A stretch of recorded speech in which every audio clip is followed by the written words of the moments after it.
Good morning students, welcome back to Shanti Kunj online classes. कैसे हैं आप सब लोग? उम्मीद आप सब लोग ठीक होंगे और मैं भी ठीक हूँ। स्टूडेंट्स, आज हम सामाजिक विज्ञान में जो अर्थशास्त्र है, ठीक है, उसका चैप्टर हम फर्स्ट रीड कर रहे थे। आज हम आगे का अच्छे से चैप्टर को रीड करेंगे। Okay, let's start.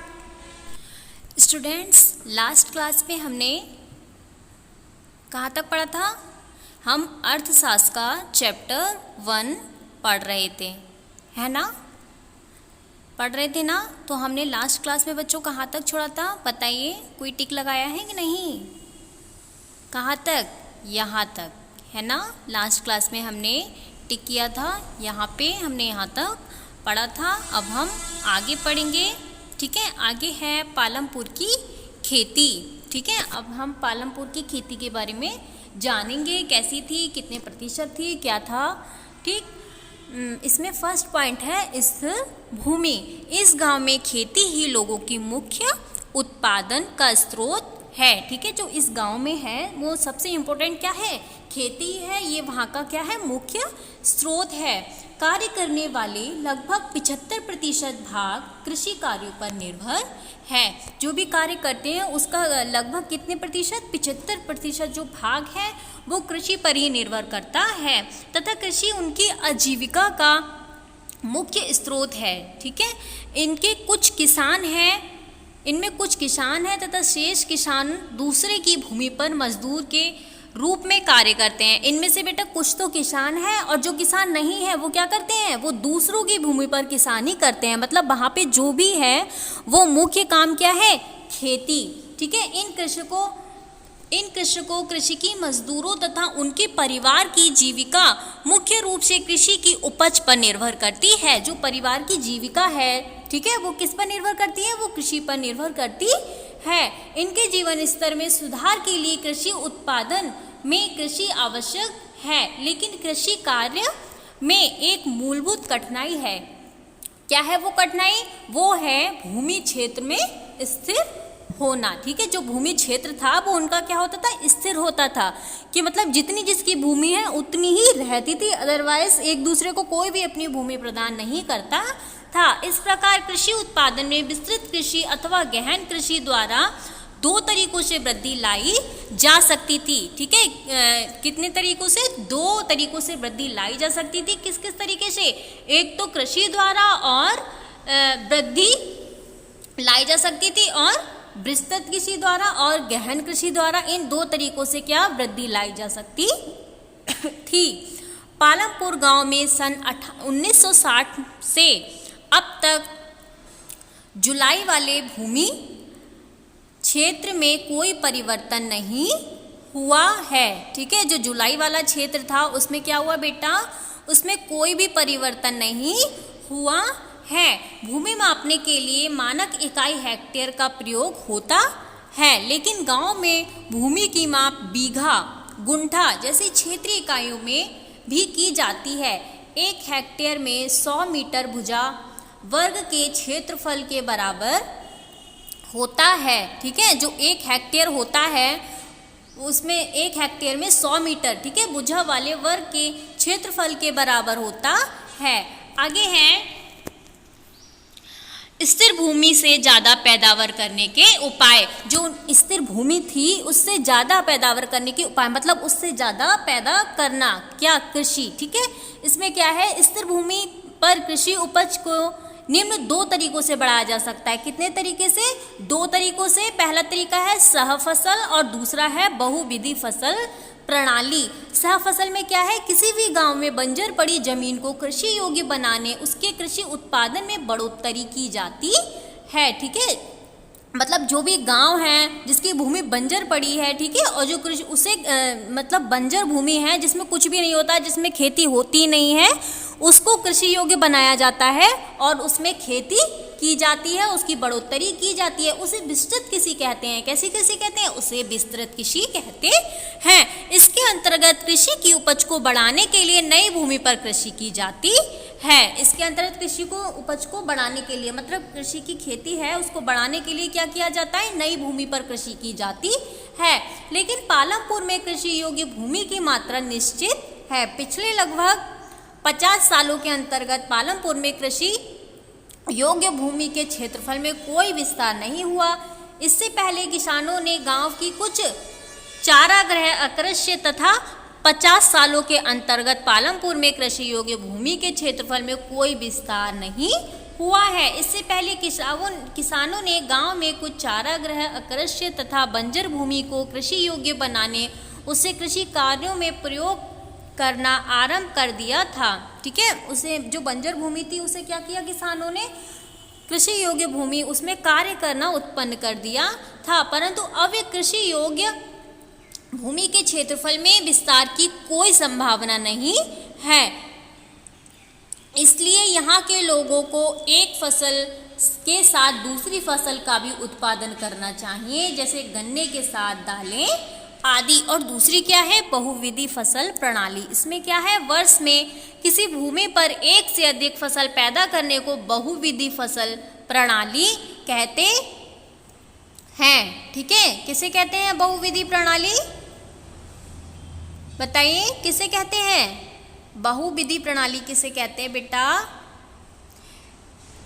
एक वर्ष में, ठीक है, एक वर्ष में किसी भूमि पर एक से अधिक फसल पैदा करने की बहुविधि प्रणाली को क्या कहते हैं, फसल प्रणाली कहते हैं। यह भूमि के किसी एक टुकड़े के उपज बढ़ाने की सबसे सामान्य प्रणाली है। कैसी है, सामान्य प्रणाली है। पालमपुर के सभी किसान कम से कम 2 मुख्य फसलें पैदा करते हैं। कैसे करते हैं, मतलब उनकी क्या होती है, मुख्य 2 फसलें ही होती हैं। कहते हैं यह भूमि के किसी एक टुकड़े की फसल बनाने को क्या कहते हैं, सामान्य प्रणाली कहते हैं। बरसात के मौसम में ज्वार तथा बाजरे की खेती करते हैं। बरसात के मौसम में किसकी खेती करते हैं, ज्वार तथा बाजरे की खेती करते हैं। इसकी फसल लगभग 2 माह में तैयार हो जाती है। ठीक है, ज्वार तथा बाजरे की फसल 2 माह में तैयार हो जाती है। इन्हें खरीफ की फसल कहते हैं। कैसी कहते हैं, इन्हें खरीफ की फसल कहते हैं। इनके पौधों का पशुओं के चारे के रूप में प्रयोग होता है। इनके जो पौधे होते हैं वो क्या करते हैं, पशुओं के चारे के रूप में प्रयोग होता है। किसका, ज्वार और बाजरे की फसल के जो पौधे होते हैं उनका पशुओं के लिए चारा के रूप में प्रयोग होता है। इसके बाद अक्टूबर और दिसंबर में आलू की खेती होती है। इसकी फसल लगभग 2 माह में तैयार हो जाती है। सर्दी के मौसम में पालमपुर में मुख्यतः गेहूं और सरसों की खेती होती है। इन्हें रबी की फसल कहते हैं। ठीक है, सर्दी के मौसम में पालमपुर में मुख्यतः गेहूं और सरसों की खेती की जाती है। इन्हें मुख्यतः क्या कहते हैं, रबी की फसल कहते हैं। नवंबर दिसंबर में गेहूं बोया जाता है और 3-4 बार सिंचाई करने के उपरांत मार्च अप्रैल में काट लिया जाता है। इस प्रकार पालमपुर में उपजाई जाने वाली खाद्यान्न फसलों में धान, गेहूं, सरसों और आलू प्रमुख हैं। उत्पादित गेहूं में परिवार के खाने के लिए रखकर शेष गेहूं किसान रायगंज की मंडी में बेच देते हैं। जो मतलब परिवार के खाने के लिए तो फसल रख लेते हैं और जो शेष होती है वो कहाँ बेच देते हैं, रायगंज की मंडी में भेज देते हैं। जो रायगंज है उसकी मंडी में भेज देते हैं। पालमपुर के किसान भूमि के एक भाग पर गन्ने की खेती भी करते हैं, जिसकी वर्ष में एक बार कटाई की जाती है। गन्ना कच्चे रूप में या गुड़ के रूप में शाहपुर के व्यापारियों को भेजा जाता है। आगे है बहुविधि फसल प्रणाली के सफल होने के कारण पालमपुर की सवा किसान कुछ वर्षों में कम से कम 2 और किसान 15 से 20 वर्षों से तीसरी फसल आलू भी पैदावार कर रहे हैं। इसके लिए 2 या 30 फसलों का उत्पादन इसलिए संभव हुआ है क्योंकि इस गांव में सिंचाई की उत्पत्ति व्यवस्था है। प्रारंभ में पालमपुर के किसानों के द्वारा पारंपरिक माध्यमों जैसे कुओं से रहट द्वारा पानी निकालना से सिंचाई की जाती थी। ठीक है, पहले क्या था, पहले कुएं होते थे, है ना, नल भी नहीं होते थे, तो कुओं से पानी निकाल के वहाँ के लोग क्या करते थे, सिंचाई करते थे। परंतु कुओं से बहुत अधिक सिंचाई संभव नहीं थी। सबसे पहले सरकार ने सन 1962 से 64 में पालमपुर में एक नलकूप का निर्माण कराया जो बिजली से चलता था। कैसे चलता था? बिजली से चलता था। बिजली की पूर्ति होने के कारण यहाँ के किसानों द्वारा बिजली से चलने वाले नलकूपों द्वारा सिंचाई की जाने लगी। फिर वहाँ पे क्या हुआ? जो बिजली से नलकूप चलता था उससे वो लोग सिंचाई करने लगे। इस क्षेत्र में भूमिगत जल अधिक से इस क्षेत्र में क्या है बेटा? जो भूमिगत जल है वो अधिक है और मुलायम परतदार मिट्टी के नलकूप लगाना आसान है। सरकारी नलकूप की सफलता से उत्साहित होकर शीघ्र ही किसानों ने अपने नलकूप लगवाने प्रारंभ कर दिए, जिसका परिणाम यह हुआ कि सन 1970 के मध्य तक 200 हेक्टेयर के संपूर्ण जुते क्षेत्र की सिंचाई होने लगी। परंतु पिछले कुछ वर्षों से राज्य में बिजली की कमी होने व सिंचाई की अधिक आवश्यकता होने से नलकूपों को जनरेटर व ट्रैक्टर से चलाया जाने लगा। अब क्या है बेटा? आगे है सिंचाई व्यवस्था। भारत में सभी गांवों में इस प्रकार के उच्च स्तर की सिंचाई व्यवस्था नहीं है। नदी मैदानों के अतिरिक्त हमारे देश में तटीय क्षेत्रों में भी अच्छी सिंचाई होती है। इसके विपरीत पठारी क्षेत्रों और दक्षिणी पठार में सिंचाई कम होती है। आज भी हमारे देश में कुल कृषि क्षेत्र का 40% भाग ही सिंचाई वाला क्षेत्र है। हमारे देश में कितने 40% भाग ऐसा है जो सिंचाई का है। शेष क्षेत्र की खेती मुख्यतः वर्षा पर निर्भर करती है। जो शेष है वो कैसी है? वर्षा पर निर्भर करती है। ये देखिए बेटा, ये क्या है? ये है गेहूँ। ठीक है, ये क्या है? ये है गेहूँ और ये है बाजरा, ये है गन्ना और ये है आलू। ठीक है, ये क्या है? ये है गेहूँ, ये है बाजरा, ये है गन्ना और ये है आलू। ठीक है, आगे है 10 लाख हेक्टेयर की इकाइयों में भारत में कृषि क्षेत्र को दिखाया गया है। जो 10 लाख हेक्टेयर की इकाइयों में भारत में कृषि क्षेत्र को दिखाया गया है। सारणी के नीचे एक आरेख, इसे चित्रित करें। आरेख क्या है? कक्षा चर्चा करें। आगे देखिए, आगे क्या है? दिए गए वर्षा में जुताई क्षेत्र। ठीक है, अब क्या है? जो दिए गए वर्ष हैं उसमें क्या है बेटा? जुताई क्षेत्र दी गई है। 1950 में देखिए कृषि क्षेत्र क्या है? 120 है। 1950 में है 120 और 1960 में है 130, 1970 में है 140, 1980 में है 140 और 1990 में भी 140 है और 2000 में भी 140 है। ठीक है, 1950 में कितना है? 1950 में 120 है, 1960 में भी 130 है, 1970 में 140, 1980 में भी 140, 1970 से 2000 तक। ठीक है, कृषि क्षेत्र कितना है? 140 है। आगे देखिए, आगे है कृषि के आधुनिक तकनीक। ठीक है, जो आधुनिक तकनीक हैं अब हम पढ़ेंगे कृषि के। कृषि उत्पादन को बढ़ाने के लिए कृषि के नवीन एवं आधुनिक पद्धति का प्रयोग करना चाहिए। इसके कृषि की उपज से पर्याप्त वृद्धि लाई जा सकती है। यहाँ उपज से अभिप्राय एक दिए हुए भूखंड से एक विशेष मौसम से प्राप्त होने वाली कुल उपज है। हमारे देश में यह पद्धति सन 1966 से 67 से अपनाई जा रही है, जिसे अधिक उपज देने वाला कार्यक्रम की संज्ञा दी गई।